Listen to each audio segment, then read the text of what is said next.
name is Alvita, and during these range of motion tests, I'll be performing them on my patient Natalia. Okay, I'm going to be measuring for the shoulder flexion. So first what you want to do is have your patient lay down and then have their arm extended, have them extend their arm as far back as they can. Then you want to place the goniometer right in the middle of the armpit and move the left handle up. The normal is 150 and she got 155, so she's considered normal. Okay, I'm going to be measuring for the shoulder extension. First what you want to do is have your patient lay on their stomach. Then you want to place a goniometer right on the tip of their shoulder and have them extend it up. The normal is 0 to 60 and she got 52, which is considered normal. I will be measuring for abduction and adduction for the shoulder. First, what you want to do is have your patient lay flat on the table. Then you want to have their arms on the side and ask them to extend it all the way up as far as they can go. Then you want to place the goniometer right in the middle of the armpit and go up. Is it good, okay? Now we're going to do Okay, the normal is 150 and she got 152, so that's considered normal. Then for adduction, you want to keep it in the same spot and ask them to extend it down.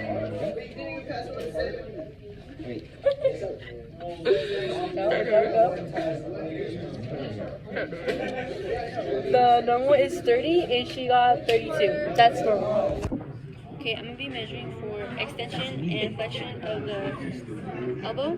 First, what you want to do is place a book under the patient's humerus so it elevates it. Then for flexion, you want to place the goniometer at the humerus and ask them to extend it up. The normal is 150 and she got 143, so that's normal. Then for extension, you want to place it the same at the humerus and ask them to extend it out. She got around 35, which is less than The normal is 0 and she got 0, which is normal. I'm going to be measuring for supination and pronation of the elbow. First, what you want to do is have your patient's arm at 0 degrees abduction, then have them extend it 90 degrees flexion. Then you want to ask them to flip their palm downwards for pronation. Then you want to place the goniometer at the ulnar salad, which is like right by the bone. Then you want to ask them to extend it up. The normal for this is 0 to 80, and she got 86, which is 76, which is normal. Then for supination, you want to place it at the opposite side and ask them to flip their hand facing downwards. Then you want to ask them to extend it down. The normal for this is 0 to 80, and she got 78, which is normal. Okay, I'm going to be doing internal and external rotation of the shoulder. First, what you want to do is have your patient lay flat on the table, then have a book to elevate their shoulder. Then you want to place the goniometer right at the ulnar of their elbow. Then you want to ask them to extend it back, which is external. The normal for external is 90, and she got 96, which is normal. Then for internal, you want to ask them to extend it forwards. The normal for internal is 70 to 90, and she got 77, which is normal. Okay, I'm going to be measuring for extension and flexion of the wrist. So first what you want to do is have your patient's arm on the edge of the table with the arm hanging off, the hand hanging off. Then you want to place your goniometer right here on the metacarpal. Then for extension, ask them to go upwards with their hand. And she got 56, which is normal. Then for flexion, you want to do the same thing, place it in the same place, and ask them to extend it down. She got 76, which is normal. Okay, I'm gonna be measuring for radial and ulnar deviation. First, you want to have your patient's wrist elevated. Then you want to go find the third metacarpal. Go to the third metacarpal and go all the way up until you find the dent, which is a capitate. Then place your goniometer there. Then you want to have the straight part centered to the elbow. Then for radial, you want to ask them to go inwards as far as they can go. The normal is 20, and she got 22.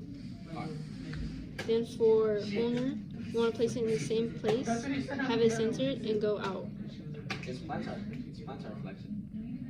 The normal for that is 30, and she got 33, which is normal. I'm going to be measuring for hip abduction and adduction for the hip. Then first, what you want to do is have your patient lay supine on the table. Then you want to ask them if it's okay if you could find their hip bone. Is it okay if I can find it? After they say yes, then you want to find it with your hand. Once you find it, you then want to ask them to place their index fingers on it. Then you want to place your goniometer right where their finger is. And for abduction, you want to ask them to go outwards. The normal for that is 40, and she got 34, which is normal. Then for adduction, you want to place it in the same place, but go inward. The normal for that is 20, and she got 24, which is normal. Okay, I'm going to be measuring for hip flexion. First, what you want to do is have your patient lay supine on the bed. Then you want to find her greater trochanter and place your fulcrum right there, which is pretty easy to find. Then once you place it there, you want to have them extend their knee all the way up to their chest, as far as they can go. And the normal for that is 0 to 120, and she got 110, which is normal. I'm going to be measuring for hip extension. First, what you want to do is have your patient laying prone on the bed with a pillow under their abdomen, supporting their lower back. Then what you want to do is find your patient's greater trochanter and place the fulcrum right there. Then you want to have the non-moving side facing the abdomen and the side that moves facing the pelvis. Then you want to have your patient extend their leg upwards. The normal for that is 0 to 20, and she got 20, which is normal. I'm going to be measuring for external and internal of the knee. First, what you want to do is place that goniometer at the anterior aspect of the patella. Then you want to ask them to extend it out for internal. The normal for that is 0 to 45, and she got 35, which is normal. Then you want to do the same thing for external, but extend it the opposite, which is in. And the normal for that is also 0 to 45, and she got 32, which is normal. I'm going to be measuring for dorsiflexion, plantar flexion, and inversion for the ankle. First, what you want to do is have your patient sitting like this on the table with their leg hanging off.